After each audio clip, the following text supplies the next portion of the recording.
जो बच्चे जूम पे कनेक्ट है वही सारी है।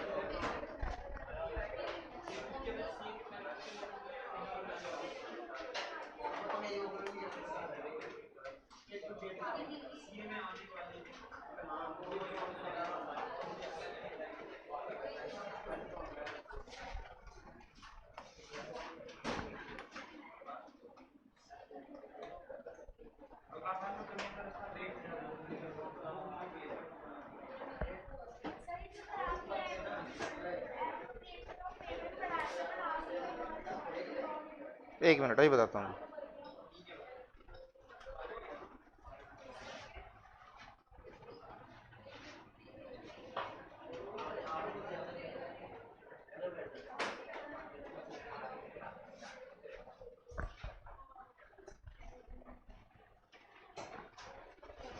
जूम पे जो कनेक्ट है वही सारी है, सौम्या वही सारी है। ओके, हाँ जी पूछो। पीछे क्यों बैठे,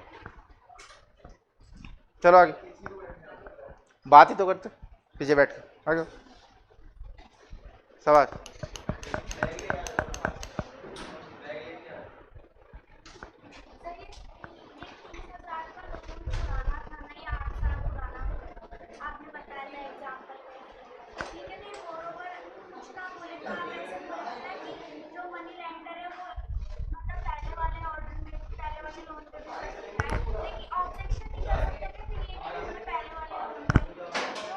इसीलिए तो लॉ में क्यों लिखा है, इसीलिए तो लिखा है कि उसके पास राइट है, वो चाहे तो ऐसा कर सकता है।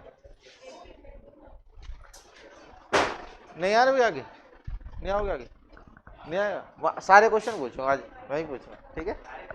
आप दोनों से पूछूंगा आज सारे क्वेश्चन, एक दो, तैयार हो जाओ।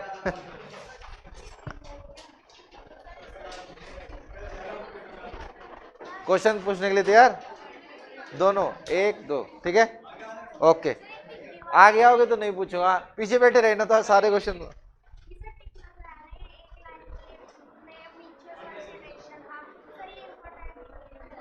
क्या है इम्पोर्टेंट है क्या ये लाइन? सब कुछ इम्पोर्टेंट है,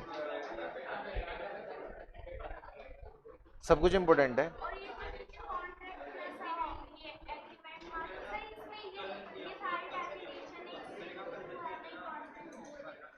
क्या कह रहे हो, कॉन्ट्रैक्ट की डेफिनेशन ही तो है ये, एग्रीमेंट प्लस। एग्रीमेंट बनता ही कब है, जब ऑफर हो क्या कर लिया जाए, एक्सेप्ट, एक्सेप्टेड प्रपोजल।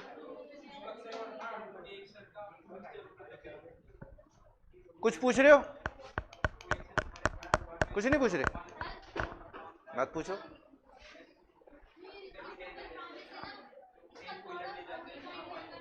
किसका?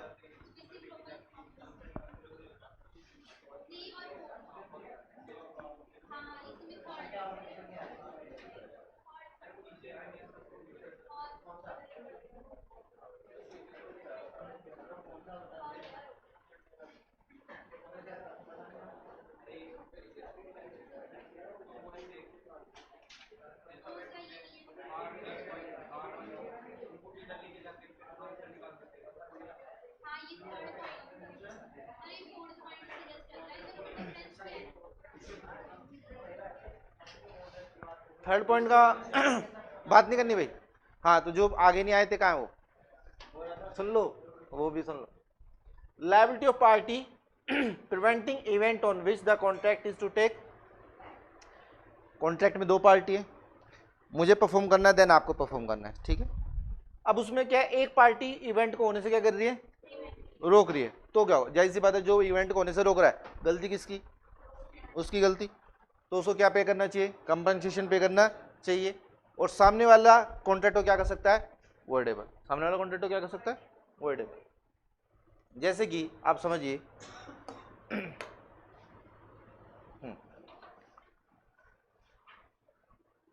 एक रेसिप्रोकल प्रोमिस है, एक पार्टी क्या कर रही है, प्रिवेंट माने होता है रोकना, रोक रही है, किसको रोक रही है, द अदर, दूसरे को रोक रही है, किस चीज से रोक रही है, मैं आपको आपका हिस्सा परफॉर्म करने से क्या कर रहा हूं, रोक रहा हूं। तो उस सिचुएशन में कॉन्ट्रैक्ट बिकम्स वर्डेबल। कॉन्ट्रैक्ट कैसा बन जाएगा? मैंने आपको हायर किया, मैंने कहा आप ना एक काम कीजिए, मेरे लिए एक बुक लिखिए। आप मान लीजिए आप कोई राइटर हो, मैंने कहा आप मेरे लिए क्या लीजिए, लिखिए एक बुक लिखिए, ठीक है। लेकिन ना कंडीशन क्या है, बुक लिखनी है ऑफिस पे आके मेरे, ठीक है। रोज सुबह आप 9 बजे आ जाया करना, 9 बजे से 5 बजे तक आप एक बुक ड्राफ्ट कीजिए मेरे लिए, ठीक है, कोई नोबल। बात समझ गए? लेकिन कंडीशन क्या है, कहाँ आना है? ऑफिस पे। आप रोज 9 बजे आ जाते हो, लेकिन ऑफिस रहता है बंद। ऑफिस 9 बजे से लेकर 4, 5, 6 बजे तक बंद ही रहता है। क्या मैं आपको आपकी ड्यूटी परफॉर्म करने दे रहा हूं? मैंने आपसे कहा था अगर आप बुक लिखोगे ना तो मैं आपको 10 लाख रुपए दूंगा, लेकिन शर्त क्या थी? ऑफिस पे आके लिखोगे। अब लिखोगे तो जब जब ऑफिस खुलता हो, अब आप खोल ही नहीं रहे ऑफिस, तो ना तो मैं बुक लिख पाऊंगी, ना मुझे पैसे मिलेंगे।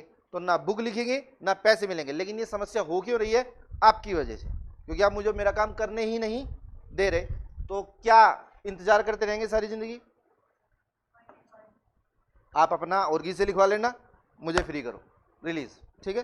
प्लस आपका कोई टाइम खराब हुआ है, आपने कहा सर 15 दिन हो गए, है ना, 15 दिन हो गए ऐसी टाइम पास करते, आपकी वजह से मेरे 15 दिन वेस्ट हो गए। मैं रोज सुबह 9 बजे आ जाती हूँ, 5 बजे तक वेट करती हूँ, ऑफिस बंद रहता है, फोन लगता नहीं है। 15 दिन खराब हो गए, मुझे नहीं पता, मेरे 15 दिन के पैसे दे दो। बात समझ गए? ठीक है, कुछ पूछना है किसी को? ये तो हो गया ये, ठीक।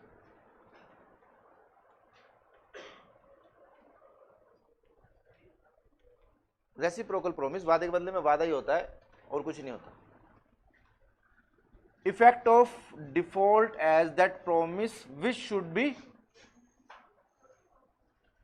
First perform in contract consisting of reciprocal promise. यहां पे क्या है जो उसमें मैंने आपको पहला एग्जांपल दिया था, उसमें क्या था, मैंने आपको आपका काम करने से रोका। इस बार क्या है, मेरा काम और आपका काम डिपेंड करता है, मेरा काम और आपका काम क्या करता है? डिपेंड करता है। ऐसे ही आपको डिपेंड वर्ड समझाने के लिए एक एग्जांपल देता हूं। मैं ना ट्रेनिंग क्या करता था म्यूचुअल फंड में, ठीक है। तो वहां पे क्या होता था, जो आप म्यूचुअल फंड समझते हो ना, समझते हो, लोग पैसे देते हैं, वो शेयर मार्केट में वगैरह में इन्वेस्ट करते हैं, है ना। कहानी लंबी है, थोड़ा समझने के लिए म्यूचुअल फंड नहीं समझा रहा मैं आपको, कुछ समझाना चाह रहा हूँ डिपेंड क्या होता है। तो वहाँ क्या होता है, म्यूचुअल फंड की जो रिपोर्ट्स होती है ना, जो म्यूचुअल फंड होता है उसको अपनी सारी रिपोर्ट सेबी को देनी होती है, ठीक है। तो उसकी सारी रिपोर्ट्स ना हमें उनकी वेबसाइट पे अपलोड करनी होती थी, ठीक है। तो वो रिपोर्ट पहले बनानी होती थी। तो उसमें हमारा काम क्या था, बेसिकली मेरा काम क्या था, उसमें एक रिपोर्ट आती थी अकाउंट से कि भाई इस बार इतना इतना पैसा आया है और इस पैसे को इतनी इतनी जगह हमने इन्वेस्ट किया है। फिर उसके बाद क्या होता था, वो रिपोर्ट हमको देते थे वो, फिर वो हमें नहीं देते थे, वो देते थे डायरेक्ट रिपोर्ट जो म्यूचुअल फंड डिपार्टमेंट था उसको। अकाउंट्स वाले किसको देते थे? म्यूचुअल फंड वाले को। म्यूचुअल फंड वाले क्या करते थे, उसको एनालाइज करते थे, हाँ भाई इतना पैसा आया, इस फोलियो नंबर में गया है, इसमें इतना गया है, इसमें इतना गया है, इसमें इतना गया है, ठीक है। फिर उसके बाद वो रिपोर्ट आती थी हमारे पास, हम क्या करते थे, सेबी ने जो फॉर्मेट दिया है ना उसकी रिपोर्ट सिर्फ उसी फॉर्मेट में अपलोड होती थी, नहीं तो वो अपलोड ही नहीं होती थी। तो हमारा काम क्या था, उस रिपोर्ट को उस फॉर्मेट के अकॉर्डिंग तैयार करना। लेकिन समस्या क्या थी, सेबी की जो वो थी ना, जो रिपोर्ट्स अपलोड करने की जो टाइमिंग थी ना, उसकी एक डेडलाइन थी। उसकी क्या थी, हर चीज की एक तारीख थी। 1 तारीख का मतलब 1 तारीख, अगर आप 2 को अपलोड करोगे ना वो होगी ही नहीं। 5 तारीख का मतलब 5 तारीख तक, 5 के बाद अपलोड करोगे वो होगी ही नहीं। प्लस किसी सिचुएशन में अगर आप मेल भी कर देते हो, मान लीजिए आप भूल गए अपलोड करना और आपने मेल भी कर दी, आपको direct show cause notice issue हो जाता था, सीधा ये बताओ आपके अगेंस्ट एक्शन क्यों ना लिया जाए, ठीक है। सेबी की कंप्लायंसेस टफेस्ट कंप्लायंसेस है ना, और वहां पे फाइन पेनल्टीज भी बहुत हैवी होती है। तो होता क्या था, डेडलाइन बेस्ड कंप्लायंसेस होती थी। अब प्रॉब्लम कब आती थी, जब हमें रिपोर्ट 1 तारीख को फाइल करनी होती थी। कुछ एक रिपोर्ट ऐसी थी जो 1 तारीख को फाइल करनी होती थी, 1 तारीख मतलब रात को 12 बजे तक। अब समस्या क्या है, पिछला महीना खत्म हो 31 तारीख को, अभी अकाउंट्स डिपार्टमेंट रिपोर्ट बनाएगा, फिर वो रिपोर्ट म्यूचुअल फंड के पास जाएगी, म्यूचुअल फंड उस पर अपना काम करेगा, देन वो रिपोर्ट हमारे पास आएगी और हम अपलोड करेंगे। हम अपलोड कर ही कब सकते हैं, जब वो वहां से वहां जाए और वहां से यहाँ आए। उस चक्कर में 1 तारीख को हमें रात को 10 साढ़े 10 बज जाते थे, सभी बैठे रहते थे, क्योंकि वो रिपोर्ट उसी दिन अपलोड होनी है और हम अपना काम नहीं कर सकते। कब तक, अब रिपोर्ट हमारे पास म्यूचुअल फंड डिपार्टमेंट से आएगी तभी तो उसको अपने फॉर्मेट के अकॉर्डिंग बनाएंगे, जब तक नहीं आएगी जब तक हमें बैठे रहना होता था। तो हमारा काम क्या था, डिपेंडेंट था किनके, उनके। जब तक वहां से एग्जैक्ट रिपोर्ट नहीं आएगी हम उसको फॉर्मेट में कन्वर्ट नहीं कर सकते थे। बात समझ गए, डिपेंड मतलब समझे, एक का काम दूसरे के ऊपर क्या कर जाता है, इस तरह से डिपेंड कर जाता है। अगर रिपोर्ट ना आए तो मेरी कोई गलती, लेकिन फिर भी मेरा काम क्या करता है, सामने वाले काम के ऊपर डिपेंड करता है। क्या करता है, डिपेंड करता है। ठीक इसी तरह से अगर हमारा वादा कैसा है कि एक प्रॉमिस दूसरे प्रॉमिस के ऊपर क्या कर रहा है, पूरी तरह से डिपेंड कर रहा है, पूरी तरह से क्या कर रहा है, डिपेंड। आपने व्हाइट वॉश करने वाला बुला लिया, सफेदी करने वाला कह रहा है जी सफेदी तो मैं कर दूंगा, मटेरियल तो आप ही दोगे। आपने कहा बिल्कुल। अब आप उसको मटेरियल ही नहीं दिला के दे रहे, क्या वो व्हाइट वॉश कर पाएगा, व्हाइट वॉश कर पाएगा, क्या नहीं कर पाएगा। ठीक है, पहले आप अपना प्रॉमिस परफॉर्म करो। आपने कहा था मटेरियल मैं दूंगा, यानी कि या तो मटेरियल दूंगा या मटेरियल के पैसे दूंगा। तो जब आप अपना हिस्सा परफॉर्म नहीं करोगे तो वो अपना हिस्सा कैसे परफॉर्म करेगा। ठीक है, तो ये हो गया एक का काम दूसरे के ऊपर डिपेंड। तो पहला ही प्रॉमिस ही परफॉर्म नहीं होगा तो दूसरा प्रॉमिस भी परफॉर्म होगा ही नहीं। ठीक है,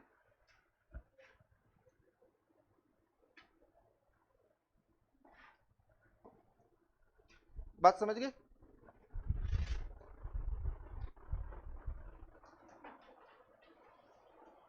रेसिप्रोकल प्रॉमिस का 5 पॉइंट में थर्ड वाला पॉइंट 5 तो ये है,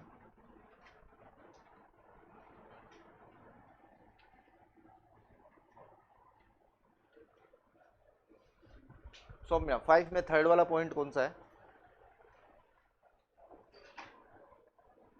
क्या ये है, effect of acceptance of performance out of time.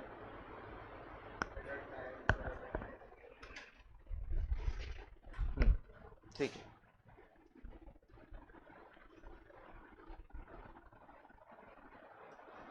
सुनिए जी और सुनाइए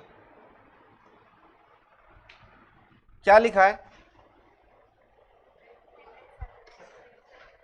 क्या फर्क पड़ेगा, क्या इफेक्ट आएगा अगर आपने क्या कर लिया, परफॉर्मेंस को एक्सेप्ट कर लिया। जी कोई फर्क नहीं पड़ेगा, कॉन्ट्रैक्ट पूरा हो जाएगा, नहीं। आपने एक्सेप्ट कब किया है, एक ऐसा प्रॉमिस एक्सेप्ट किया है जो आउट ऑफ टाइम हो चुका है। कैसा प्रॉमिस एक्सेप्ट किया है, जो आउट ऑफ टाइम हो चुका है। मान लीजिए समझने के लिए मैंने आपसे कहा मैं आपको 2 महीने में आपका सिलेबस पूरा करा दूंगा। मान लो आप डायरेक्ट मुझसे मिल रहे हो, ठीक है, मान लीजिए मैं ट्यूशन पढ़ाता हूं आपको मैथ्स का, मैंने कहा 2 महीने में आपका सारा सिलेबस खत्म करा दूंगा, आप मुझे 5,000 रुपये दे देना। हो गई तय बात, हो गई। अब हुआ क्या, 2 महीने पूरे हो गए हैं, एक चैप्टर बचता है, एक चैप्टर बचता है। अब आपने कहा कोई बात नहीं सर, कंटिन्यू। आपने परफॉर्मेंस को एक्सेप्ट कर लिया, लेकिन कैसा परफॉर्मेंस, 2 महीने का टाइम था, उसका टाइम क्या हो चुका है, निकल चुका है। ठीक है, लेकिन अब जरा समझिए पूरा डिटेल में क्या है। Even where time is essence to the promisee may waive his right to repudiate. इसका मतलब क्या है, टाइम यहां पे एसेंशियल एलिमेंट है। मैंने परफॉर्मेंस में 2 महीने का टाइम है, टाइम यहां पे एसेंशियल एलिमेंट है, उसके बावजूद प्रोमिसी यानी कि आप चाहो तो अपना कॉन्ट्रैक्ट कैंसिल करने का राइट छोड़ सकते हो।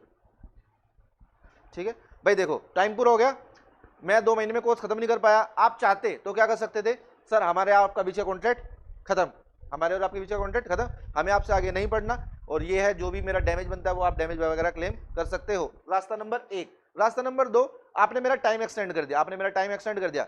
लो क्या कह रहा है, आप चाहो तो कॉन्ट्रैक्ट कैंसिल कर सकते हो और चाहो तो आप अपने इस राइट को छोड़ सकते हो। राइट छोड़ने का मतलब क्या है, यानी कि आपने मुझे एक्सटेंशन दे दी, आपने मुझे एक्सटेंशन दे दी। ठीक है, when the promisor fails to perform within the stipulated time. बात समझ गए, टाइम एसेंशियल एलिमेंट है, मुझे कॉन्ट्रैक्ट टाइम के अंदर पूरा करना है। अगर मैं टाइम के अंदर पूरा नहीं कर पाता, आपकी मर्जी, आप चाहो तो कॉन्ट्रैक्ट खत्म भी कर सकते हो, या चाहो तो अपने कॉन्ट्रैक्ट खत्म करने के राइट को इग्नोर कर सकते हो, मतलब आगे चलिए सर, है ना, आपने extension they the.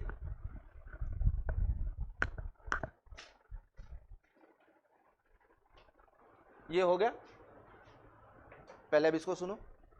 In case he में accept performance the time other than agreed in such a event he can not claim. आप कंपनसेशन क्लेम नहीं कर सकते सर, लेकिन आपने तो डिले किया है।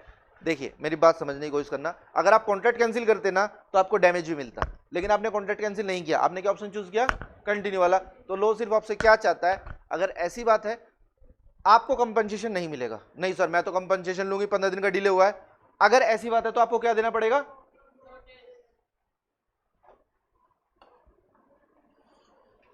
आप एक नोटिस दे दो, सर 15 दिन का एक्सटेंशन तो दे रहे हैं आपको, लेकिन 15 दिन के हिसाब से आपको 1,000 रुपए वापस करने होंगे। 1000 रुपये क्या करने होंगे वापस, या जो भी कुछ है ना। तो आप कंपनसेशन रखने का राइट लॉस्ट कर चुके हो, क्योंकि आपने अपना राइट छोड़ दिया है। देखिए यहाँ पे आपने अपना राइट क्या किया है, छोड़ दिया है। लो तो कह रहा था आपसे कॉन्ट्रैक्ट कैंसिल करो, डैमेज हम दिलाएंगे, लेकिन आपने कहा कोई बात नहीं, तो आपने अपना राइट छोड़ा है।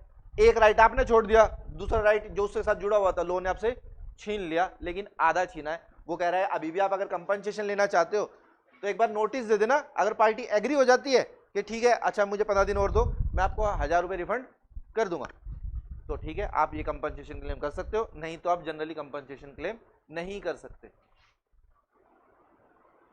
पेज नंबर 1.82 पूछिए जी, कुछ पूछना है तो। ये कौन सा पेज है, पॉइंट बताइए जी कौन सा है 1.82।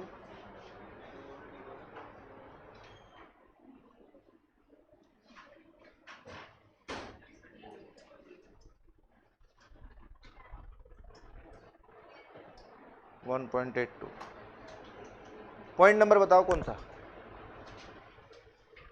Effect of acceptance performance at the time.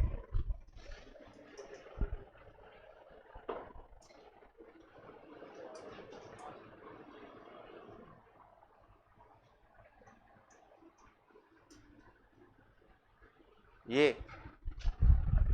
यही तो बताया। अच्छा हो गया, कुछ और पूछना है तो बताओ। और कुछ एप्रोप्रिएशन ऑफ पेमेंट में से सौम्य डन।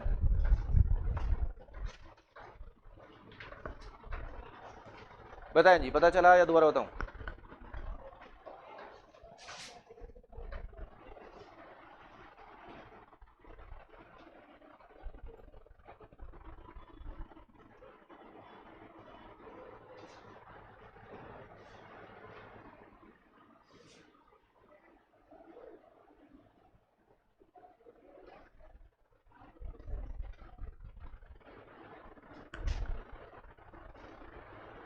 लास्ट वाला कौन सा है।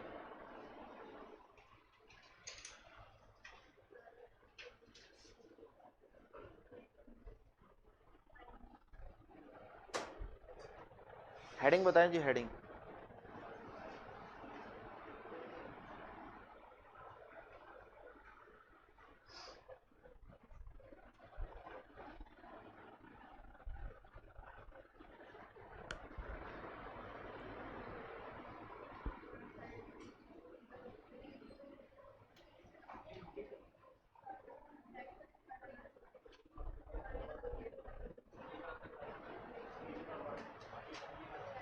ये यही तो बताया, यही तो बताया था अभी, अभी ये ही बताया है, अभी ये ही बताया। दोबारा बताऊं, दोबारा बताऊं।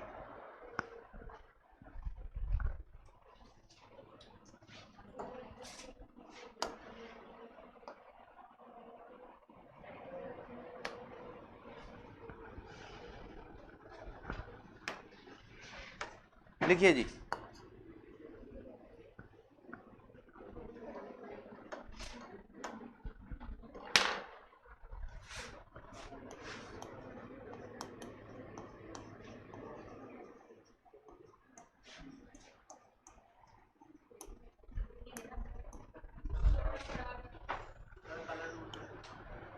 कलर अच्छा नहीं दिख रहा, ब्लू दिखेगा, ये वाला देखो दिख रहा है, ठीक है जी।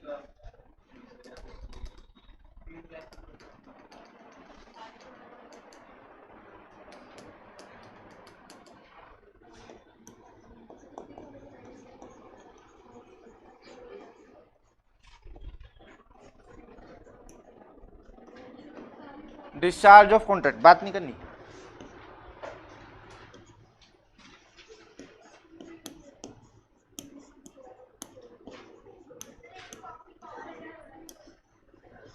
सब इसी में पढ़ा दूंगा जी।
हाँ जी,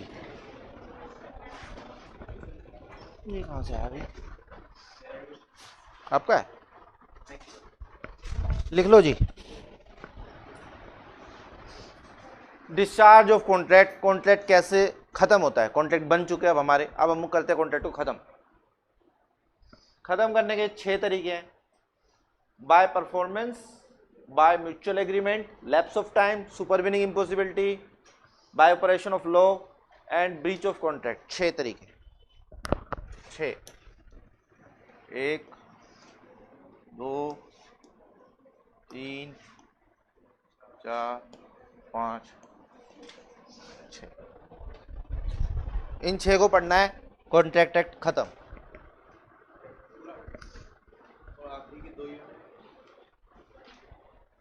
अलग है, मुद्दा ही अलग है, कंटीजेंट कॉन्ट्रैक्ट और क्वैसी कॉन्ट्रैक्ट। अभी तक जो हम पढ़ रहे थे ना एसेंशियल एलिमेंट्स, वो सिमट जाएंगे सारे।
लिख लो तो बता देना।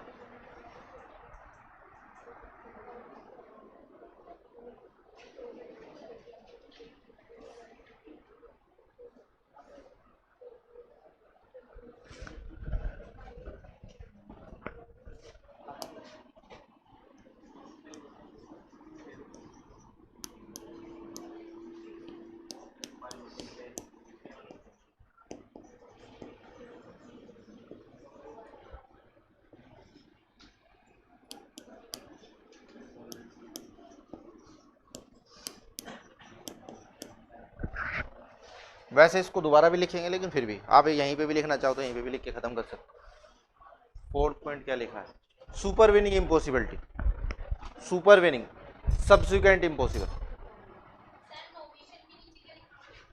नोवेशन, रिसेशन, टर्मिनेशन, टर्मिनेशन लिख लो, ऑल्ट्रेशन, रेमिशन, वेवर,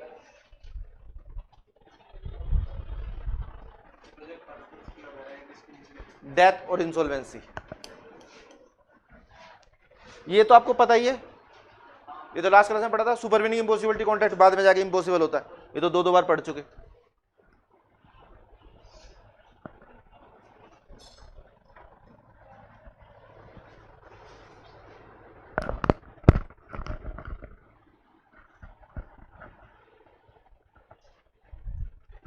ये आप पढ़ चुके, बताओ हाँ है ना?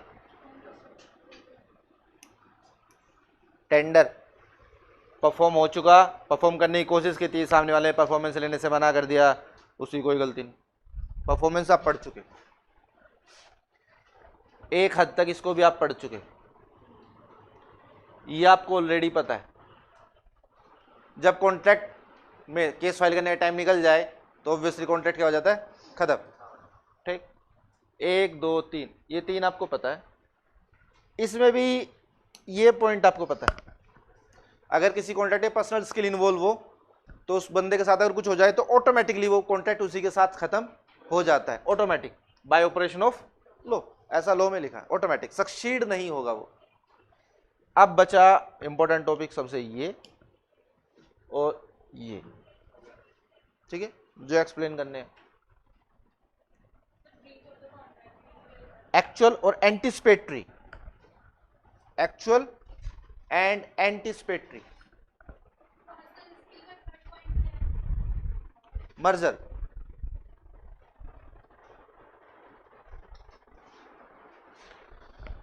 तो इसके बाद जो यूनिट हैं उसमें हैं ओके, ब्रीच ऑफ कॉन्ट्रैक्ट पूरा एंड पेनल्टीज खत्म। और एक लिख लिया, कितना लिखोगे बस, और मत लिखो, नहीं लिखा अभी भी।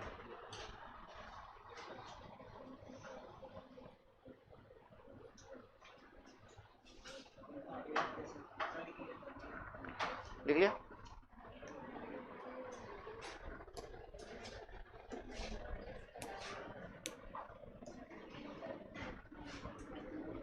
पहला पॉइंट हम पढ़ चुके, कॉन्ट्रैक्ट कैसे डिस्चार्ज होगा, बाय परफॉर्मेंस, बड़े आराम से, प्यार मोहब्बत वाला रास्ता, आपने कॉन्ट्रैक्ट परफॉर्म कर दिया, मैंने कॉन्ट्रैक्ट परफॉर्म कर दिया, बात खत्म, नो डिस्प्यूट। दूसरा बाय म्यूचुअल एग्रीमेंट। अब ये सुनना जरा ध्यान से, इसके अंदर बहुत सारी हेडिंग्स लिखी है ना। बाय म्यूचुअल एग्रीमेंट इसका मतलब क्या है, कॉन्ट्रैक्टिंग पार्टी ने ना आपसी सहमति से एग्रीमेंट लिखा है, आपको पता है एग्रीमेंट कब होता है, जब दो बंदे किसी बात पे एग्री हो जाए, तो कॉन्ट्रैक्टिंग पार्टी ने आपसी सहमति से कॉन्ट्रैक्ट को क्या कर दिया, खत्म कर दिया, कॉन्ट्रैक्ट को क्या कर दिया, खत्म कर दिया, या उसमें क्या किया क्या नहीं किया उसके बारे में बात करते हैं। सबसे पहला और सबसे ज्यादा इंपॉर्टेंट पॉइंट, नोवेशन। क्या है जी, टेंडर में भी अगर आपने प्रूव कर दिया कि मेरा टेंडर वैलिड था तो कोर्ट क्या कर देगा, कॉन्ट्रैक्ट को खत्म, कॉन्ट्रैक्ट क्या कर देगा, कोर्ट खत्म कर देगा। भाई मैंने तो कोशिश की थी पैसे देने की, अब आप पैसे ले ही नहीं रहे थे, तो उसमें मेरी गलती तो है नहीं, तो कोर्ट क्या कहेगा, कॉन्ट्रैक्ट वहीं पे समाप्त हो चुका है, आपको जो पैसे देने थे वो पैसे आप दे दीजिए। ठीक है, उसमें एक पॉइंट और होता है, बताऊंगा, बता दूंगा, आपके बुक में वो अलग से हेडिंग बना के लिखा है, ठीक है, इसलिए मैंने उसके साथ नहीं बताया वो।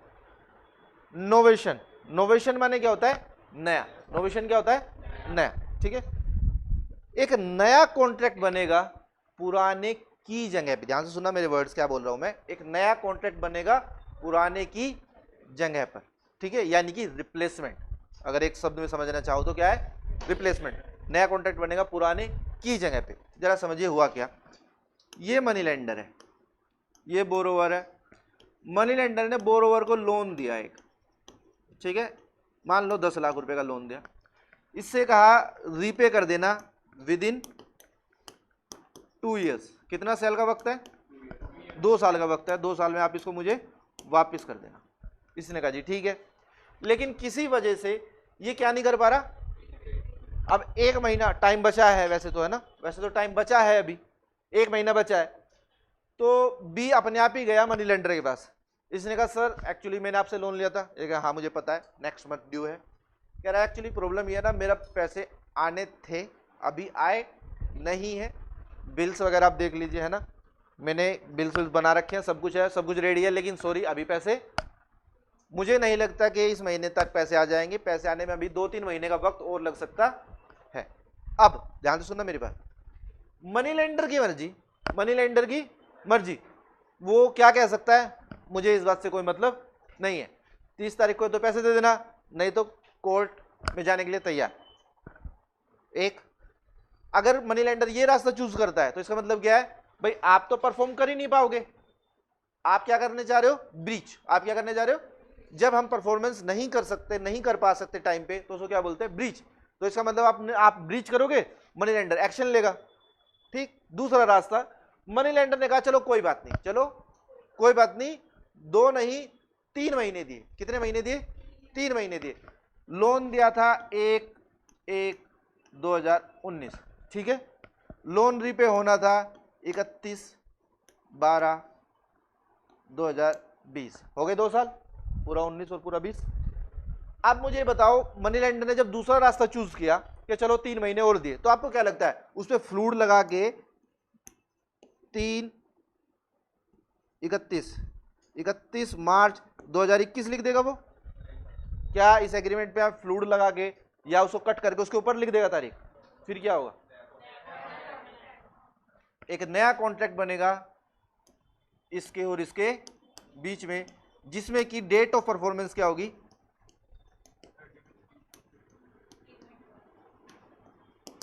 चेंज। मेरे एग्जांपल के अकॉर्डिंग डेट ऑफ परफॉर्मेंस क्या हो जाएगी?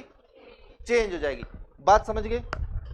अब होगा क्या, लोन कितने थे, एक था कि 2 था? एक था। क्या एक लोन के लिए अब एक कॉन्ट्रैक्ट ये है, एक कॉन्ट्रैक्ट ये है, क्या दोनों कॉन्ट्रैक्ट चलेंगे? नहीं, नया कॉन्ट्रैक्ट बन गया पुराने की जगह पर। तो उस सिचुएशन में क्या होता है? उस सिचुएशन में क्या होता है? ए न्यू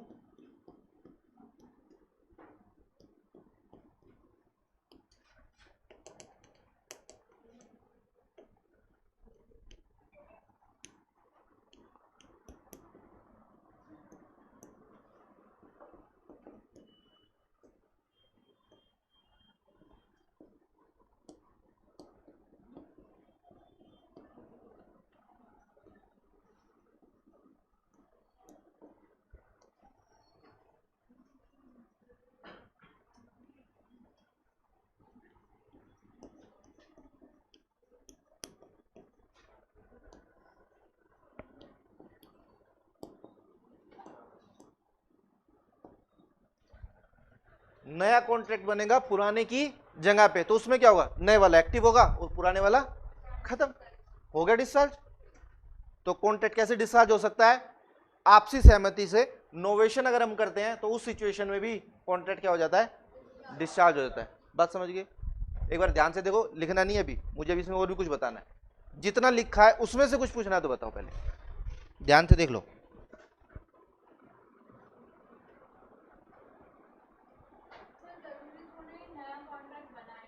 ठीक है जी।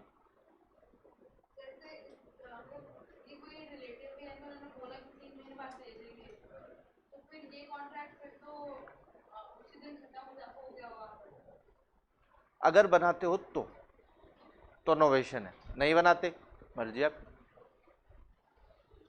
मैंने तो पहले कहा मनी लेंडर के पास तो ऑप्शन है, उस आपकी बात मानना उसकी कोई मजबूरी नहीं है। लेकिन अगर आप ऐसा नया कॉन्ट्रैक्ट बनाते हो पुरानी जगह पे, तो उस सिचुएशन में क्या होगा?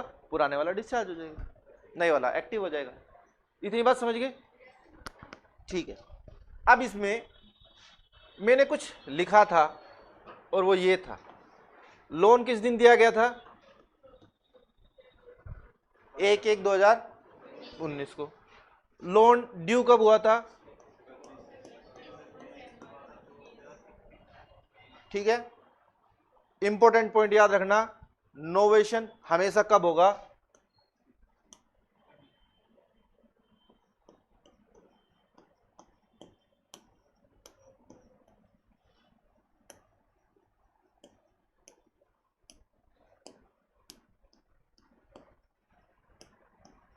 Before due date of performance. Novation कब होगा? परफॉर्मेंस की डेट से पहले। ये जो भी आपसे सहमति बनानी है परफॉर्मेंस डेट से पहले बनाना, सर परफॉर्मेंस डेट के बाद बनाएंगे। परफॉर्मेंस वाली तारीख पे 2 ही काम होते हैं, परफॉर्मेंस वाली डेट पे 2 ही काम होते हैं, या तो परफॉर्म और अगर परफॉर्म नहीं हो तो ब्रीच। या तो परफॉर्म और परफॉर्म नहीं हुआ तो ब्रीच। जो भी करना है वो ब्रीच होने से पहले पहले, ब्रीच होने से पहले पहले। तो इंपॉर्टेंट पॉइंट क्या है? नोवेशन की कुछ शर्तें हैं। वो शर्तें क्या है? एक तो नोवेशन हमेशा परफॉर्मेंस डेट से पहले होता है, ठीक। नंबर 2, नोवेशन में हमेशा होता क्या है? एक नया कॉन्ट्रैक्ट बनता है पुराने की जगह पे। अब क्योंकि पुराने की जगह पे बना है तो पुराने वाला खत्म हो जाएगा, नए वाला इफेक्टिव हो जाएगा, क्योंकि एक मैटर को लेके 2 कॉन्ट्रैक्ट एक्टिव नहीं रह सकते। ठीक है, बात समझ गए? खत्म हुआ नोवेशन, यही था, बस इतना ही था। अब लिखो जी, ब्रीच ऑफ कॉन्ट्रैक्ट हो चुका है। क्या हो चुका है वो? ब्रीच ऑफ कॉन्ट्रैक्ट हो चुका, कॉन्ट्रैक्ट टूट चुका। अब अगर आप बनाते हो, कुछ भी करते हो, नया कॉन्ट्रैक्ट बना, पुराने वाला तो ब्रीच ही हो गया। यहाँ पे क्या हुआ, पुराने वाला डिस्चार्ज हुआ है, वहां पे पुराने वाला क्या हो गया, आपने ब्रीच कर दिया।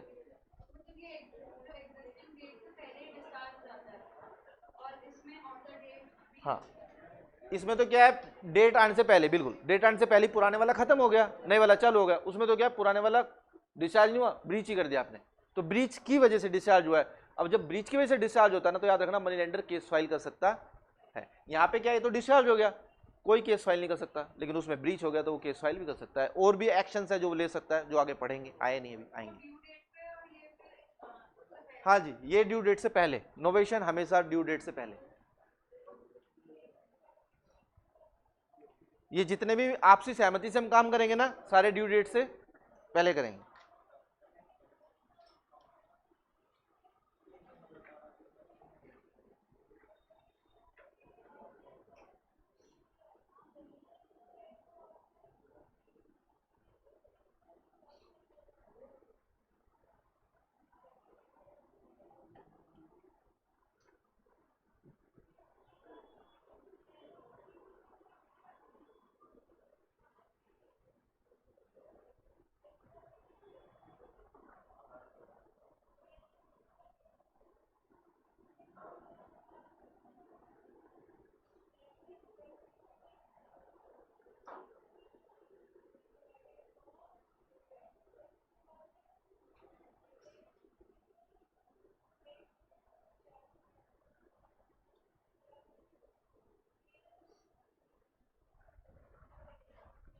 एक छोटा सा हिंट और लिख लो, मनी लेंडर के साथ में ना एक्स भी लिख लेना।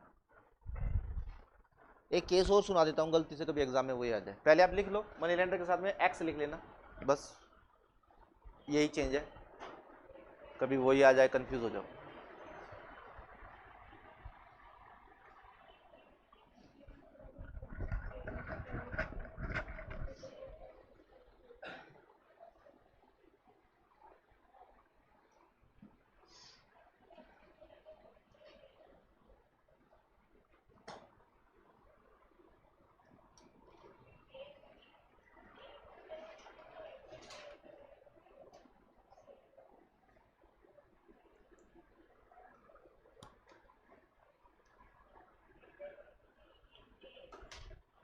मनी लेंडर जब भी पे न्यू कॉन्ट्रैक्ट बनेगा तो फिर एग्जैक्ट वही अमाउंट लेगा या उससे डिले का कोई इंटरेस्ट न्यू कॉन्ट्रैक्ट में नहीं आएगा जी। बिल्कुल, वो 3 महीने का टाइम उसको एक्स्ट्रा देगा सौम्या, फ्री में नहीं देगा, बिल्कुल वो इंटरेस्ट जरूर लेगा। और नए कॉन्ट्रैक्ट में क्या लिखा होगा, नए कॉन्ट्रैक्ट में देखो लिखा ही होगा कि जो ड्यू डेट है वो कब की है, 31 मार्च 2031। तो ऑब्वियसली 3 महीने बढ़ गए, तो इंटरेस्ट भी कहां तक लेगा, ऑब्वियसली 2 साल प्लस 3 महीने।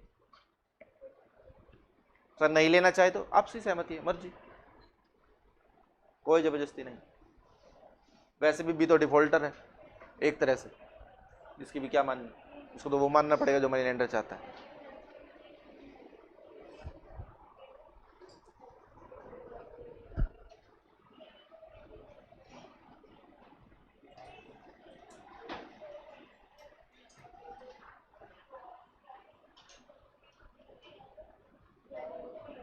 लिख लिया नोवेशन? कुछ पूछना है तो बताओ, सोच लो, देख लो। ये कौन है, एक्स, याद रखना, इसी के नीचे आप लिख सकते हो, नोवेशन जो हुआ है ना, इसमें आपको पता है क्या बना, एक नया कॉन्ट्रैक्ट बना है ना, क्या बना, एक नया कॉन्ट्रैक्ट। ये नया कॉन्ट्रैक्ट हो सकता है बिटवीन सेम पार्टीज और new parties, between same parties और न्यू पार्टीज। ये जो एक्स है ना, एक्स इधर नहीं, इधर स्टार, ये स्टार, ये वाला पॉइंट है। कई बार ऐसा भी होता है प्रैक्टिकल लाइफ में, क्या होता है, ये इसको पैसे नहीं दे पाया ना, ये इसको टाइम पे पैसे नहीं दे पाया, ये पहुंचा 15 दिन पहले इसके घर, कि सर मेरे पास ना पैसे नहीं है, लेकिन मैं वादा करता हूं आपके पैसे 3 महीने में चुका दूंगा। मनी लेंडर कह रहा है भाई तूने 3 महीने बाद भी यही बात बोल दी तो कि मैं पैसे नहीं चुका पाऊंगा, मुझे थोड़ा टाइम और दे दो। मुझे आपकी बात पे भरोसा नहीं है, मैं तो केस फाइल करूंगा। लेकिन बी के पिताजी, बी का बड़ा भाई, कोई भी ये कहता है नहीं सर ये सही कह रहा है, एक्चुअली ना ये क्या कह रहा है, ये सही कह रहा है, इसकी पेमेंट आई नहीं है, पेमेंट आनी है। मनी लेंडर कह रहा है चाहे कुछ भी हो ये झूठा है, मैं इसकी बात पे यकीन नहीं कर सकता। तो वो कह रहा है कि चलो कोई बात नहीं, उसका जो लोन है ना, उसका जो लोन है मैं पे करूंगा, लेकिन टाइम दे दो 3 महीने का। अगर ये आप कह रहे हो ना ये नहीं देगा, मैं दे दूंगा, ठीक है। आप जो नया कॉन्ट्रैक्ट करोगे ना वो किसके साथ करो, इसके साथ करो ही मत, किसके साथ कर लो, मेरे साथ कर लो। लोन अकाउंट का रेफरेंस कौन सा दे देना कि मैंने, अब उसमें सवाल ये आएगा ना इसने एक्स को क्या दिया, तो इसने एक्स को कुछ नहीं दिया, बी को दिया था। ये तो एक्स के बिहाफ पे क्या कर रहा है, कॉन्ट्रैक्ट में एंटर कर रहा है। तो नोवेशन में क्या हो सकता है, जो नया कॉन्ट्रैक्ट है वो बिटवीन हो सकता है सेम पार्टीज हो सकता है बिटवीन न्यू पार्टीज, ऐसा भी हो सकता है, ठीक है। गारंटी तब होती है जब एक्स ये कहता आप बी को टाइम दे दो, अगर बी ने पैसे नहीं दिए तो मैं दूंगा, तो गारंटी होती है। क्या अगर इसने नहीं दिए तो मैं दूंगा। इस बार ये नहीं कह रहा, ये डायरेक्ट कह रहा है कि आप एक काम करो 3 महीने का टाइम दो, पैसे मैं ही दे दूंगा, पैसे मैं ही दे दूंगा, डायरेक्ट प्राइमरी रेस्पॉन्सिबिलिटी ले रहा है। गारंटर में रेस्पॉन्सिबिलिटी आपकी होती है सेकेंडरी, अगर पहली पार्टी फेल हो गई तो मैं दूंगा। यहाँ पे क्या है, ये कह रहा है आपको इसकी बात पे यकीन नहीं ना, आप एक काम करो नया कॉन्ट्रैक्ट में मेरा नाम लिख दो। किसका नाम लिख दो, मेरा, पैसे मैं ही दूंगा आपको, पैसे मैं ही दूंगा। और कौन से पैसे,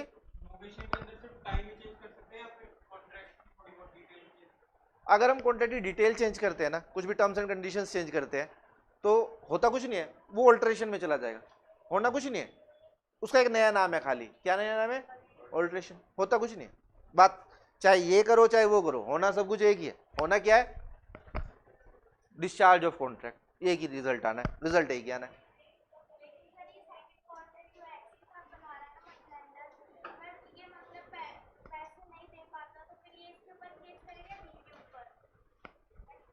पुराने वाला तो खत्म हो गया,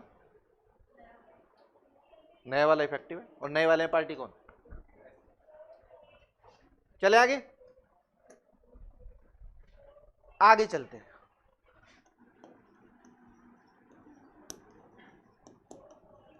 सिंपल, कुछ नहीं है, टर्मिनेशन ऑफ, सिंपल कुछ नहीं है, छोटा सा मैटर है, टर्मिनेशन ऑफ कॉन्ट्रैक्ट। आपसी सहमति से क्या हो जाना, कॉन्ट्रैक्ट से बाहर निकल जाना। अगर बी इंसॉल्वेंट हो जाता है, जी इंसॉल्वेंट हो जाता है तो फिर रेशो में पैसा मिलता है। जब भी कोई इंसॉल्वेंट होगा ना हमेशा पैसा रेशो में ही मिलेगा, पूरा पैसा कभी नहीं मिलता। टर्मिनेशन ऑफ कॉन्ट्रैक्ट, इसका मतलब लिखा है, ठीक है। इसका मतलब क्या, पार्टी ने आपसी सहमति से क्या फैसला किया, आगे कंटिन्यू नहीं करेंगे। ऐसा कई बार होता है।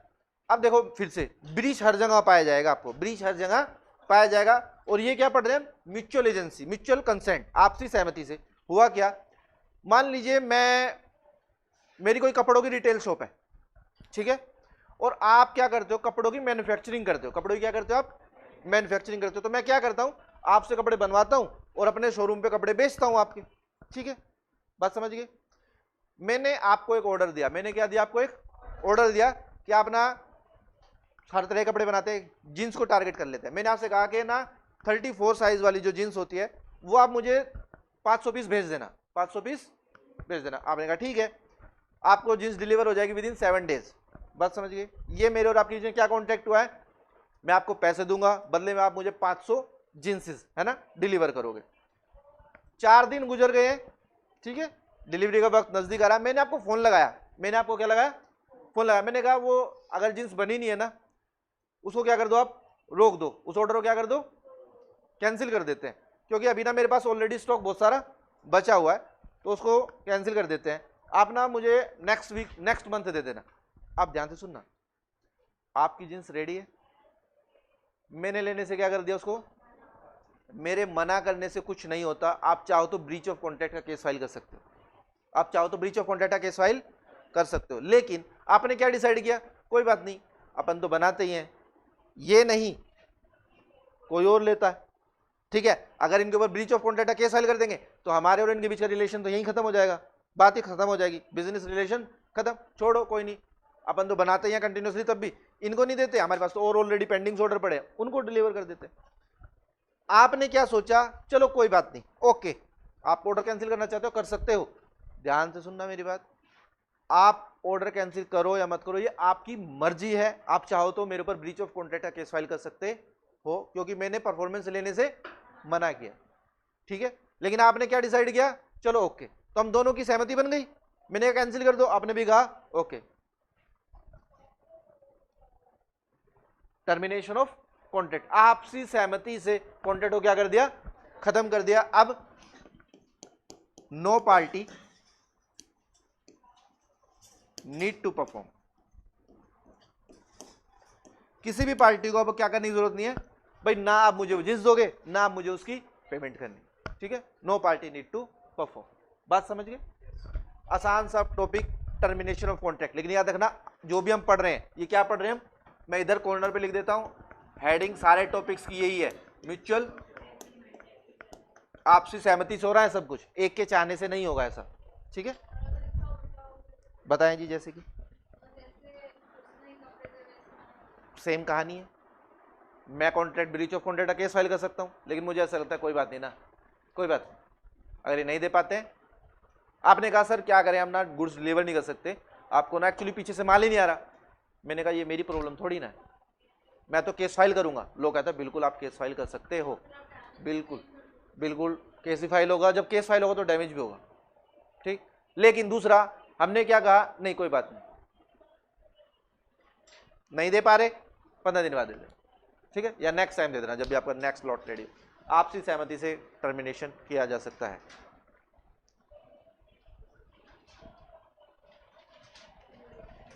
ठीक है, बात समझिए, चले आगे, लिखना है सब कुछ, लिख लिया, ये लिख लो, नहीं लिखा लिख लो, छोड़ना थोड़ी ना, लिखना है।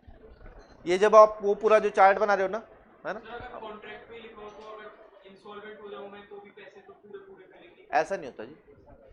इंसॉल्वेंट की सिचुएशन में जो इंसॉल्वेंसी का लॉ होता है वो एप्लीकेबल होता है, आप कुछ भी ऐसा नहीं एग्री कर सकते जो लॉ के अगेंस्ट हो।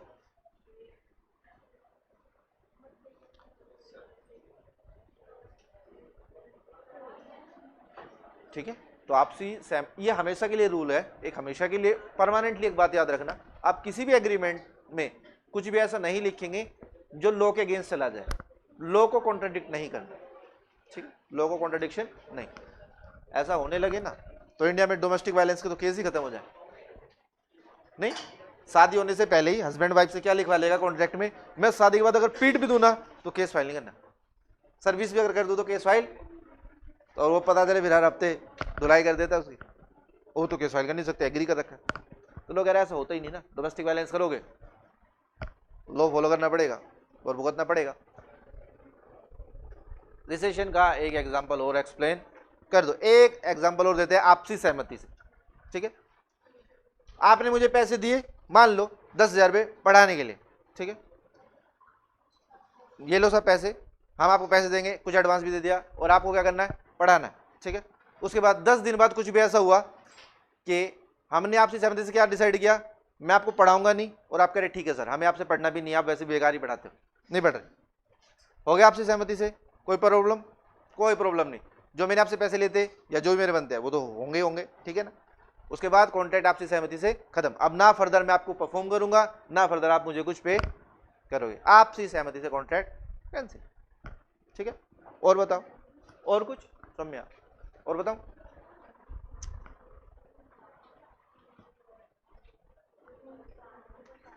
इसमें कितने भी एग्जांपल आप डाल सकते हो। मैंने वादा किया था आपको अपनी कार सेल करूंगा, बदले में आप पैसे दोगे, लेकिन 10 दिन बाद हमने डिसाइड किया मुझे बेचनी नहीं है, आपने कहा ठीक है तो कोई बात नहीं मैं और किसी से खरीद लूंगा, आपसी सहमति से कॉन्ट्रैक्ट खत्म। लेकिन याद रखना सामने वाला आप क्या चाहते हो, सामने वाला ये बात माने, ऐसा उसके लिए कोई कंपल्शन नहीं है, लेकिन अगर वो भी आपकी बात से एग्री होता है तो आपसी सहमति से कॉन्ट्रैक्ट खत्म किया जा सकता, ठीक है। नेक्स्ट, ऑल्ट्रेशन, जब कॉन्ट्रैक्ट में कुछ टर्म्स एंड कंडीशंस बोले तो स्टिपुलेशंस,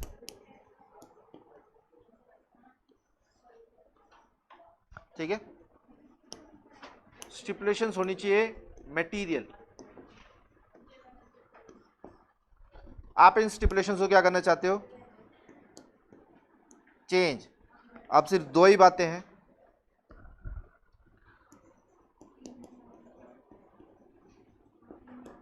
with consent of other party.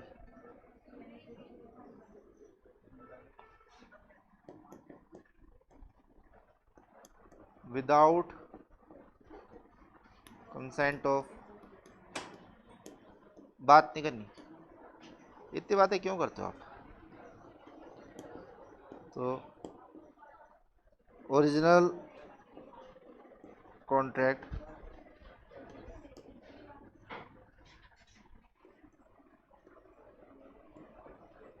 void, original contract discharge, change ये इसीलिए ताकि आप सोचो ये क्या है। दोबारा सुनो, किसी ऑल्ट्रेशन पढ़ रहे हो, किसी कॉन्ट्रैक्ट में कोई भी टर्म्स एंड कंडीशंस है, किसी भी कॉन्ट्रैक्ट में कोई टर्म्स एंड कंडीशंस है, आप उसको क्या करना चाहते हो? चेंज करना चाहते हो। मैंने आपको लोन दिया था इंटरेस्ट पे 1% पर मंथ, मान लो मैंने कहा नहीं भाई एक कम है, मैं तो 1.5% पर मंथ पे दूंगा। अब एक का 1.5, दो बातें हैं। ये जो आप टर्म्स एंड कंडीशन में चेंज करना चाहते हो, क्या करना चाहते हो? चेंज। अब सिर्फ ये बता दो सामने वाले की सहमति से चेंज हो रहा है या अपनी मर्जी से मैंने 1 का 1.5 कर दिया? अगर आपने अपनी मर्जी से होशियारी दिखाई तो कॉन्ट्रैक्ट वॉइड हो जाएगा।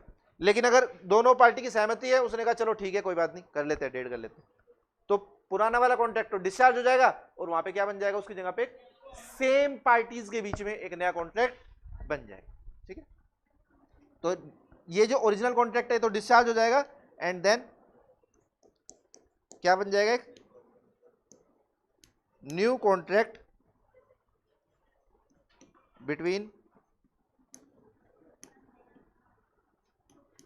Same parties. Point number 1। ठीक सर, ये तो नोवेशन जैसा लग रहा है, पुराना गया नया आ गया। क्या जरूरी है पुराना चला जाए? क्या जरूरी है पुराना चला जाए? ऐसा जरूरी नहीं। ये तो मुझे आपको डिस्चार्ज दिखाना था, मैंने इसलिए आपको ऐसा लिखा है क्योंकि आप पढ़ क्या रहे हैं? डिस्चार्ज। हम ऐसा भी कर सकते हैं, मैंने आपको क्या दिया था, मान लो मैंने आपको एक लोन दिया, ठीक है, मैंने आपको 2 लाख रुपए दिए, मैंने कहा ये लीजिए 2 लाख रुपए और 1 साल के अंदर पैसा दे देना, ये इंटरेस्ट फ्री है। कैसा है? मुझे कोई ब्याज नहीं चाहिए आपसे, दे दिया लोन। 6 महीने बाद मैंने आपसे कहा भाई देखो मेरे पास पहले कोई प्रॉब्लम नहीं थी लेकिन अब मुझे फाइनेंशियल प्रॉब्लम्स हैं, तो अगर आप मेरा पैसा यूज करना चाहते हो ना फर्दर, तो एटलीस्ट आप 1% पर मंथ का इंटरेस्ट तो दो। 1% इंटरेस्ट आपको देना पड़ेगा 1% का। आपने कहा चलो सर कोई बात नहीं, आपने इतनी मदद की, उस टाइम पे मुझे पैसे दे दिए, कोई बात नहीं, मैं आपको विद इंटरेस्ट दूंगा नेक्स्ट 6 मंथ। तो उसके लिए हमने क्या किया, एक अलग कॉन्ट्रैक्ट बना लिया, लोन नंबर पुराने का रेफरेंस ले लिया कि ये वाला जो लोन मैंने आपको दिया है ना, अब फर्दर 6 मंथ आप मुझे क्या दोगे? 1% पर मंथ के हिसाब से इंटरेस्ट भी दोगे। पुराना भी जिंदा है, नया भी जिंदा है। एडिशनल नए में क्या लिखा? सिर्फ पुराने वाला का रेफरेंस लेके रेट ऑफ इंटरेस्ट और उसके अंदर एड ऑन कर दिया। रेट ऑफ इंटरेस्ट क्या कर दिया? एड ऑन कर दिया। अब इसमें 2 सूरत है। प्रैक्टिकल लाइफ में क्या होता है? प्रैक्टिकल लाइफ में क्या होता है, हम नया 2 कॉन्ट्रैक्ट रखने की बजाय ना एक नया ही बना लेते हैं जिसमें पूरा लिख लेते हैं पुराना, कि मैंने आपसे लोन लिया था, शुरू के 6 महीने गए लेकिन उसके बाद interest period starting from this, है ना।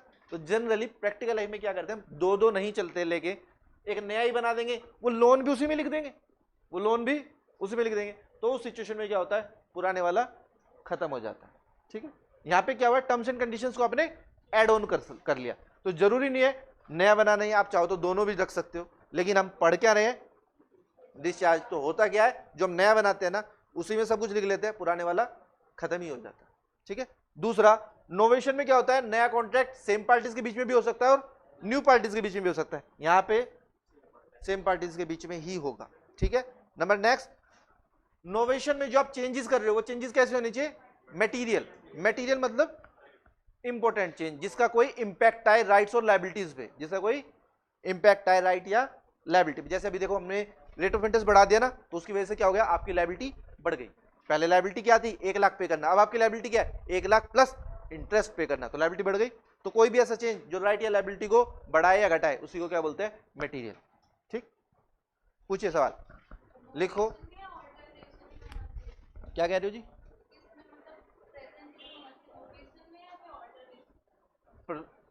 प्रेजेंट किस में होना चाहिए, प्रेजेंट क्या, मटेरियल चेंज किसी में भी कर सकते हो। मैं तो आपको मटेरियल वर्ड का मतलब बता रहा हूं कि मटेरियल का मतलब क्या है, जो कोई भी ऐसा चेंज जो राइट से लायबिलिटी पे, राइट से ऑब्लिगेशन पे इंपैक्ट डाले, उसको मटेरियल चेंज बोलो। मान लीजिए थोड़ी सी ग्रामेटिकल मिस्टेक थी लैंग्वेज में और वो ठीक कर दी, वो कोई मटेरियल चेंज नहीं ना, वो क्लरिकल चेंज है। ठीक है,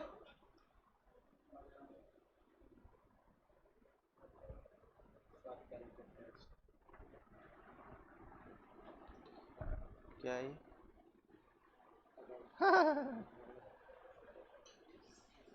ये आपके टेस्ट शुरू,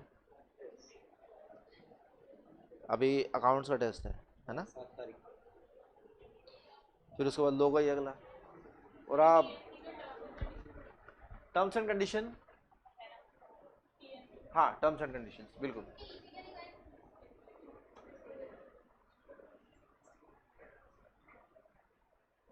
नहीं, 2 कॉन्ट्रैक्ट नहीं बनाए, सब्जेक्ट मैटर लॉ नहीं है, एक खाली एक कोई additional terms and condition add किए खाली, और कुछ नहीं ऐड किया। हम ऐसा नहीं कह रहे कि एक कॉन्ट्रैक्ट तो ये है जिसमें आपको 1 लाख वापस करने हैं, और एक कॉन्ट्रैक्ट ये है जिसमें आपको 1 लाख विद इंटरेस्ट वापस करने हैं, ऐसा नहीं हो सकता। ठीक है, या तो आप ऐसा लिखो 1 लाख रुपए वापस करने हैं, और दूसरे कॉन्ट्रैक्ट में क्या लिखोगे, 6 महीने ब्याज के साथ, या पुराना ही खत्म कर दो और सीधा ही क्या लिख दो, 1 लाख रुपए वापस करने आपको विद इंटरेस्ट 6 मंथ के इंटरेस्ट के साथ। तो 2 कॉन्ट्रैक्ट नहीं बनेंगे, एक ही चलेगा सब में। दोबारा बताओ, लिख के समझाओ।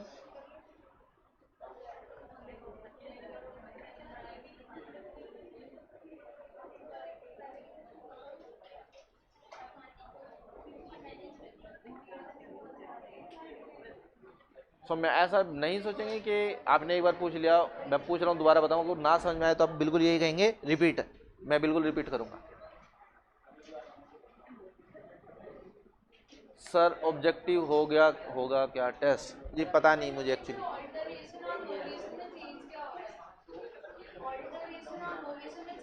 नोवेशन में नया कॉन्ट्रैक्ट सेम पार्टीज के बीच में भी हो सकता है, न्यू पार्टीज के बीच में भी हो सकता है। ऑल्ट्रेशन में सेम पार्टीज के बीच में ही होता है।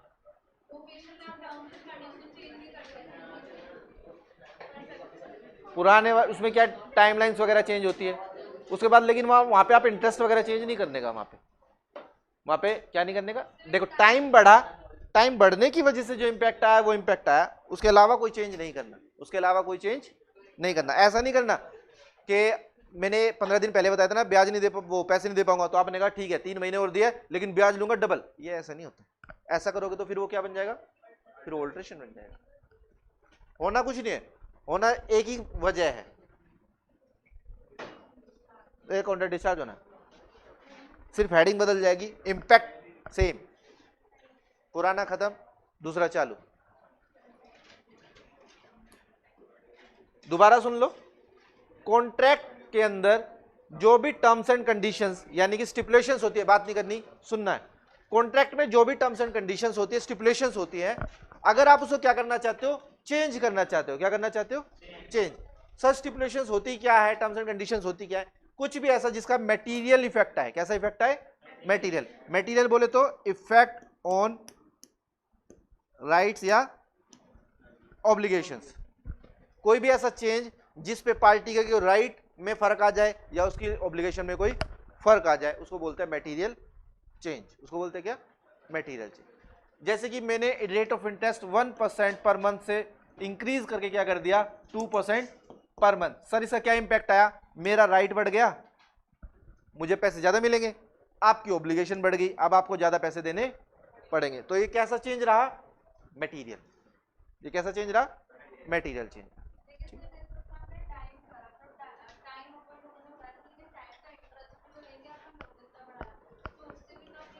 हमने जो कॉन्ट्रैक्ट में टर्म्स थी ना कि मैं आपसे पैसे लूंगा 1% पर, उस टर्म्स के साथ कोई छेड़खानी नहीं की ना वहां पे, उस टर्म के साथ कोई छेड़खानी नहीं की। भाई टाइम बढ़ेगा तो ऑब्वियसली आपको इंटरेस्ट तो देना ही पड़ेगा, वो तो ऑब्वियसली बात होती है ना। वहां पे हमने टर्म्स में चेंज नहीं किया, यहां पे हमने क्या किया, टर्म्स चेंज कर दी, 1% से बढ़ के 2%। वहां पे हमने कॉन्ट्रैक्ट के साथ कोई छेड़खानी नहीं की थी, ठीक है। यहां पे छेड़खानी करने की कोशिश की जा रही। हाँ जी, नोवेशन में क्या नहीं करना, टर्म्स एंड कंडीशन सेम रहती है, पार्टी बदल सकती है।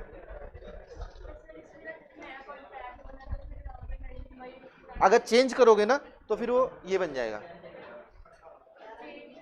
तो हाँ ऑल्ट्रेशन बन जाएगा वो, ऑल्ट्रेशन पार्टी भी चेंज हुई है, पार्टी चेंज हुई तो फिर वो नोवेशन ही रहेगा। हाँ क्योंकि ऑल्ट्रेशन होता है तो सेम पार्टीज के बीच में ही होता है, पार्टी चेंज कर दी तो फिर वो नोवेशन। इसको हाईलाइट करेंगे, सेम पार्टी है तो ऑल्ट्रेशन, पार्टीज में भी चेंज है तो वो ऑल्ट्रेशन में होता ही नहीं है, वो सिर्फ होगा ही किसमें, नोवेशन। चले आगे, नंबर 4 रेमिशन।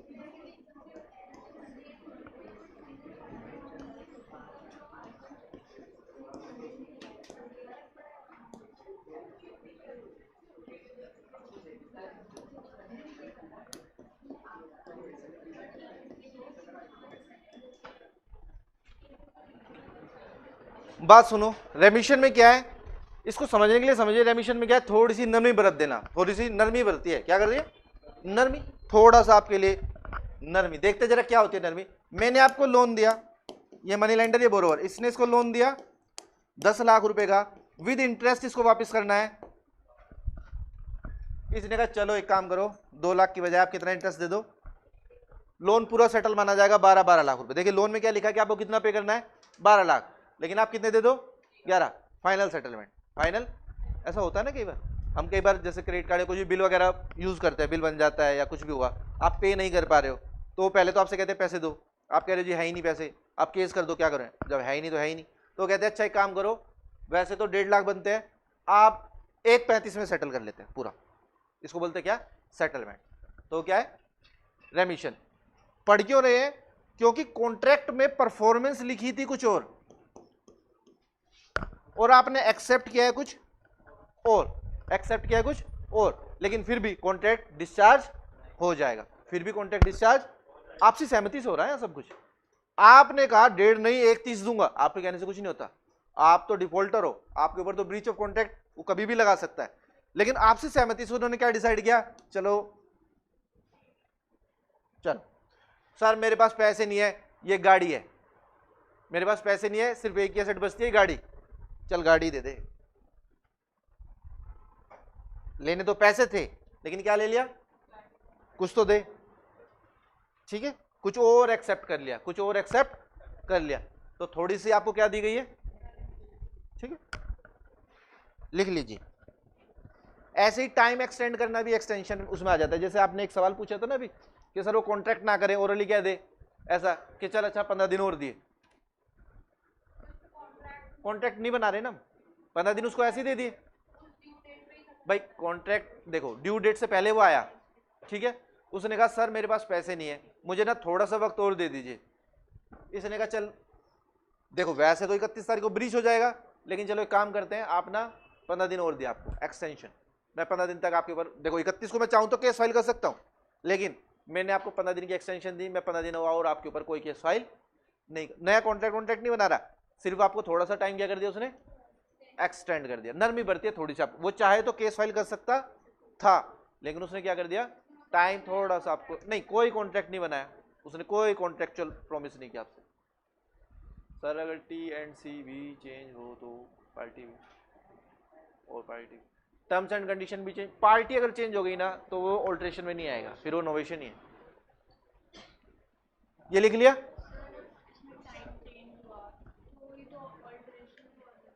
नया कॉन्ट्रैक्ट नहीं बना रहे ना यहाँ पे कोई नोवेशन में और ऑल्ट्रेशन में क्या कर रहे हैं हम, नया कॉन्ट्रैक्ट बना रहे हैं। यहाँ पे हम कोई नया कॉन्ट्रैक्ट नहीं बना रहे, सिर्फ चेंज।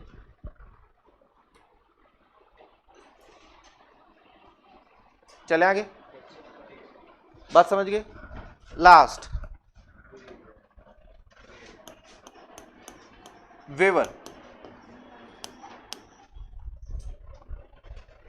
वेवर माने होता है एक्सटिंक्शन, अपना पूरा राइट को एक्सटिंग्विश कर देना, छोड़ देना।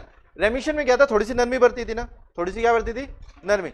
यहां पे नरमी नहीं बरत रहे, ये कह रहा है जा तेरा लोन माफ, जा लोन माफ। समझिए होता क्या है, ये मनी लेंडर है, ये बोरोवर है, ध्यान से सुनना मेरी बात।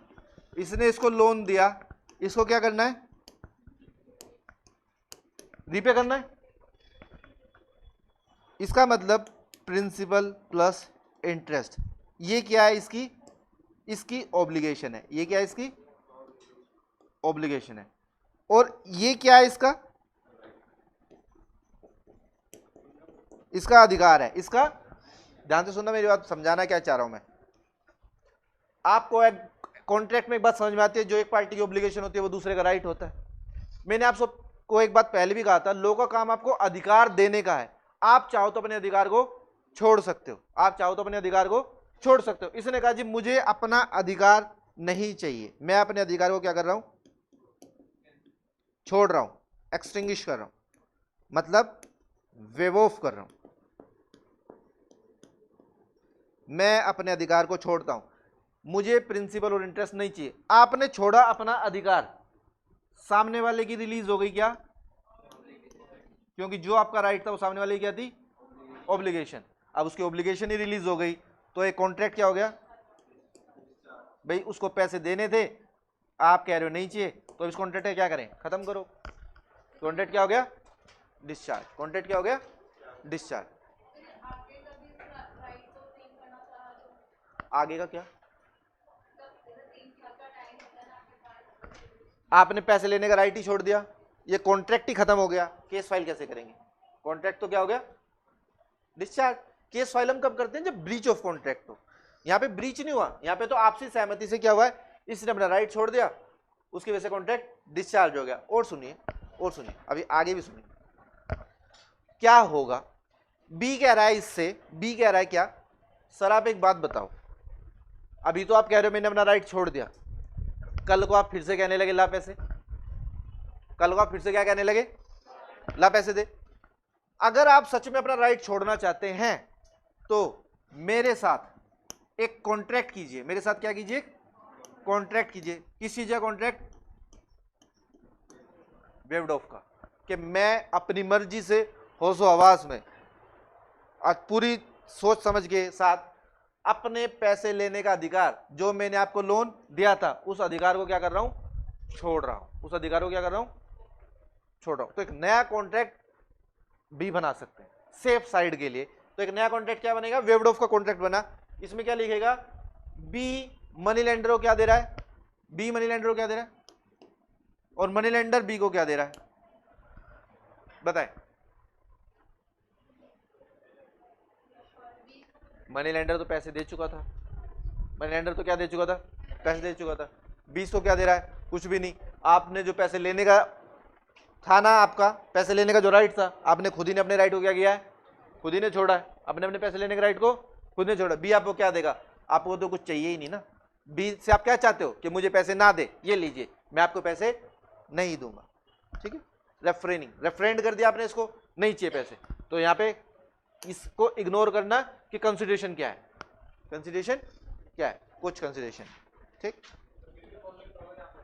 ये मैं आपको सेफ साइड के लिए बताया कि जनरली कई बार होता ना, ऐसा होता है सच में, जैसे आप समझते हो ना न्यूज में सरकार ने लोन माफ कर दिए, है ना, होता है ना, तो सरकार क्या करती है, ऐसे कॉन्ट्रैक्ट बनाती है वेव ऑफ का, क्योंकि ऐसा है ना, सरकार ने किसानों को लोन दिए, हर साल ऐसा होता है, हर 2-3 साल में ऐसा होता है, जब जब इलेक्शन आएंगे लोन माफ, कर्जा माफ किया जाता है। तो पहले बैंक लोन देता है किसानों को, देन उसके बाद क्या करता है, माफ कर देता है। वेव ऑफ क्या बनता है वहां पे, वेव ऑफ। बैंक अपनी मर्जी से क्या कर रहा है, कर्ज को माफ कर रहा है, क्योंकि नहीं तो आप 15 दिन बाद फिर कहने लगोगे इलेक्शन जाते ही ला पैसे। सेफ साइड के लिए वेव ऑफ का कॉन्ट्रैक्ट, ऐसे तो वैसे ही बोल दे तो तभी भी कोई पंगा नहीं, सेफ साइड के लिए। तो वेव ऑफ वाला कॉन्ट्रैक्ट अगर बनता भी है, मैंने आपको इसलिए बताया, कभी एग्जाम में ऐसा आपको या कभी आपके माइंड में बात आए कि कॉन्ट्रैक्ट सर वेव ऑफ वाला ये बातें मांगने लगा तो रिटर्न में बना लेंगे, लेकिन सर रिटर्न में बना तो कंसिडरेशन का है, कोई कंसिडरेशन नहीं।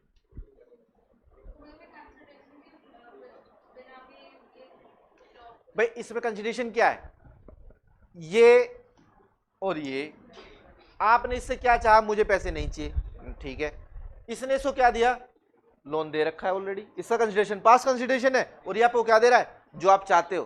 क्या चाहते हो आप, मुझे तुझसे पैसे नहीं चाहिए, मतलब ऐसे लोग मिले तो बताना जो पैसे लेके ना देते। रिलीज, मुक्त, कॉन्ट्रैक्ट खत्म, आपकी ऑब्लिगेशन क्या कर दिया, रिलीज कर दिया, अब आपको पैसे नहीं देने। कॉन्ट्रैक्ट का क्या हो गया, कॉन्ट्रैक्ट डिस्चार्ज हो गया। हाँ जी, हाँ जी, आप छोड़ सकते हो सिर्फ अपना राइट, बात समझ गए। पॉइंट क्वेश्चन में वेव ऑफ कोई भी कर सकता है क्या, नहीं, जिसके पास राइट है वही अपने राइट को छोड़ सकता है। ये कह रहा है मैं अपने पैसे देने की ऑब्लिगेशन त्यागता हूं, ऑब्लिगेशन नहीं त्याग सकता, ऐसे तो सभी लोन लेके अपनी ऑब्लिगेशन त्याग देंगे, सिर्फ क्या त्याग सकते हो आप, अधिकार। हाँ जी, यहां पे कोई कंसिडरेशन की रिक्वायरमेंट नहीं, अगर समझने की कोशिश करें तो इसकी तरफ से पास कंसिडरेशन है, और इसकी तरफ से आप भी तो कह रहे हो कि ये काम मत करना, क्या, मुझे पैसे वापस मत देना, नहीं दूंगा, नेगेटिव एक्ट।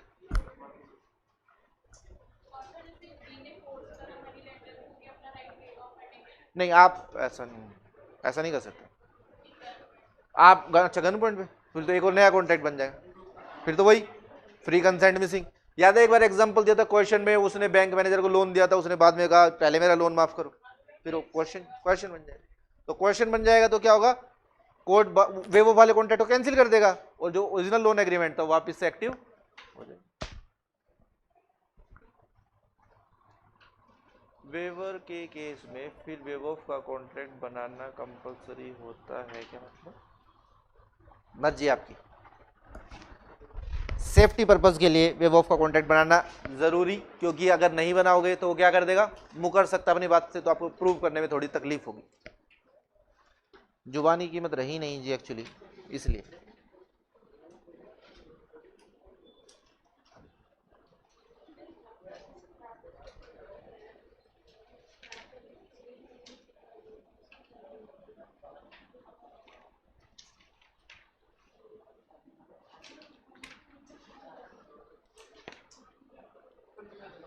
बात समझ गए। आपने क्या पढ़ लिया, परफॉर्मेंस पढ़ लिया,